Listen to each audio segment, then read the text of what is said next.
Welcome back, guys. Just wanted to do a little update on the Discus fry today. As you can see, there are a bunch in here. They're doing well.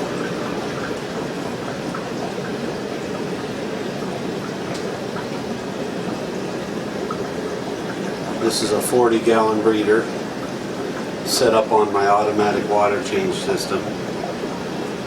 Gets about 40% total daily. Well, maybe it's more like 50%. It gets 2 cycles, about 25% each. So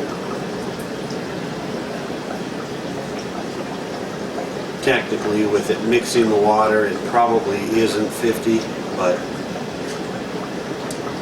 they're growing fast, they're doing well.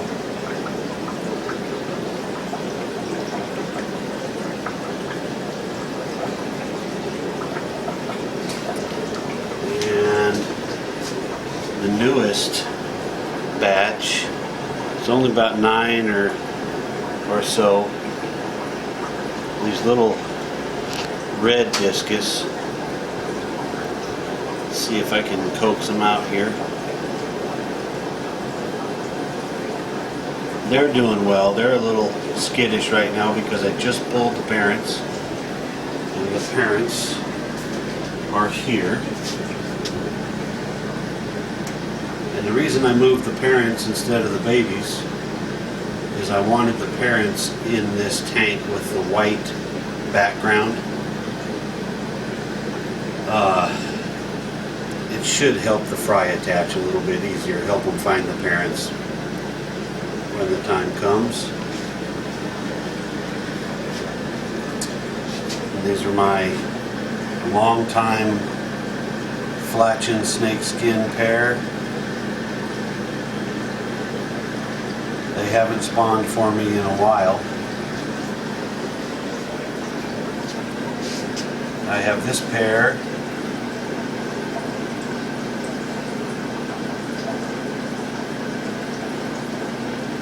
They spawn every now and then. I've got one successful group from them. Let's see. Here are some flatchin babies. Getting quite big now. These scaredy cats were supposedly a wild cross with a turquoise from a guy on Aquavid. However, as they get a little bit older, I'm kind of thinking not. But that's one of the risks you take when you order fish online.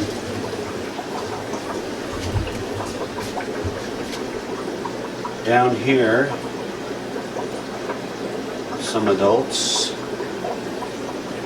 that were born in the fish room. I sold them to a guy, and he raised them. They're beautiful now. And then he had to move, so I got them back. And then up here, hiding, these are my wild Peru discus, and they love to hide because they are wild. They do come out. They are a little camera shy, but they do come out and they act like normal discus when there isn't a camera in their face. And let's see. How about we take a look at the leopard frog plecos.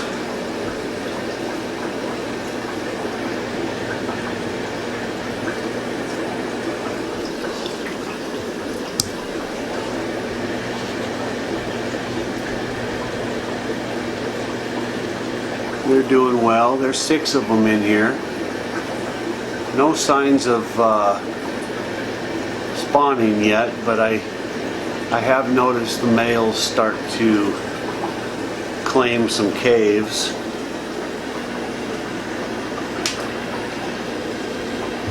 One up underneath the wood there. Next tank are my zebra plecos, L46s. As they're maturing a little bit, I think that I have one female in there for sure.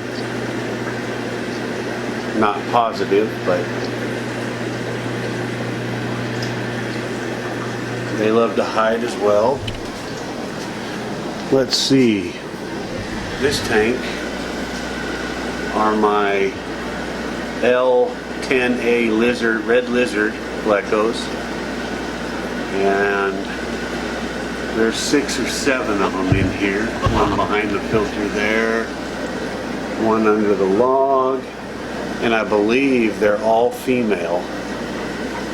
I've lost my males. Anyway, I have a group of 6 coming this week, so I will do an unboxing when they get here. They're quite a bit younger, and so it'll be a while before they're ready, but hopefully there's some males in there. And this tank, mixed adults.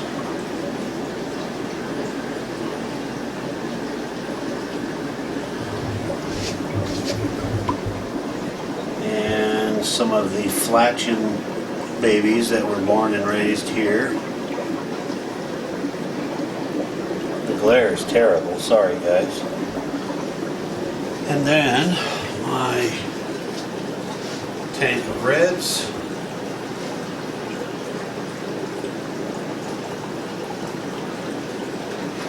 A couple of them are starting to show a little bit of interest in pairing off, but nothing yet. They're doing well. Oh, and then here's the brutal pair of red belly piranhas. Haven't gotten any spawns this year yet, but they're doing well. And I do have one from their last spawn. He's up here, getting big. Nice orange belly. And he's quite aggressive. When it's feeding time, completely different than the parents. They just kind of sit there. They're a little spooky. But this guy, boy, he will bite my finger if I was to put it in there. Especially if he thinks I'm putting food in.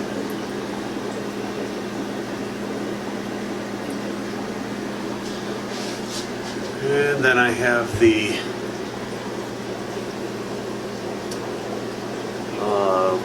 gold ocellatus in this tank. They're doing well. Haven't had any fry yet, but feeding these guys baby brine shrimp all the time. So hopefully soon. I have no experience with these guys, so I don't know how old they are before they start spawning. But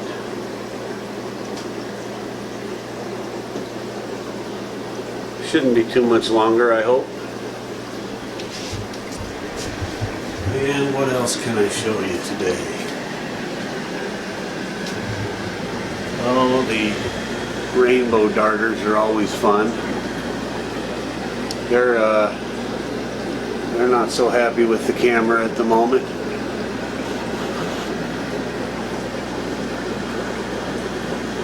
Love those guys. These are my Montezuma swords.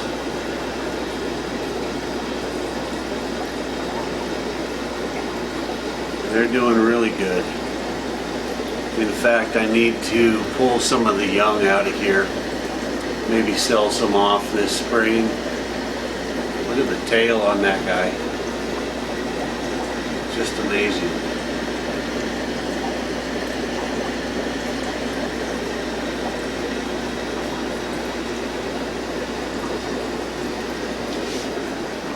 And got this pair of blue marble angelfish. They spawn regularly. I haven't been taking the eggs and hatching artificially, so but this last batch they actually hatched, and the parents cared for them until a day or two after free swimming, and then they just kind of disappeared.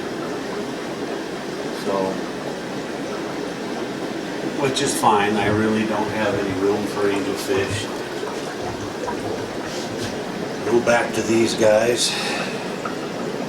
Love watching that big group of discus. Oh, long fin white clouds. In this one, and in this one. Well, and let me show you how I'm doing the latest breeding of the long fin white clouds. So in my pond here, I've got some umbrella palm or some kind of a pond plant, an iris here, lots of roots. But what I did is I put about 6 adult longfins in here. And with the dark background you'll never be able to see them, but there's probably 70 to 80 little fry of all different sizes and stages in here now. And what I'll do is, you know, when they reach the 3/4 inch mark or so, as I can, I'll catch them and pull them and put them in tanks. But this is really working out well. All of that root mass and the decaying plants is just as easy as it gets for breeding these white clouds. I don't have to worry about creating an infusoria culture and getting the fry past that first delicate stage. This pond is taking care of all the hard work for me, so until I need to, I'm just going to keep doing it this way, and just I'll harvest the babies out of here as I see them. They're big enough to remove, and when it's time to sell them. But they're doing really good. I'm really happy about that. That way it freed up these 5.5 gallon tanks for me to do the CPDs, which you saw in the last video. So anyway, guys, that's what's going on in the fish room. When I get that shipment this week, the red lizards, I'll do an unboxing then and show you those. I've also got to set up one of these 10-gallon tanks back here, clean it up a little bit, put a heater in it, and get it ready for those red lizards. But I'll show you that when I get them. But until then, hope you enjoyed this update, and we will see you on the next one.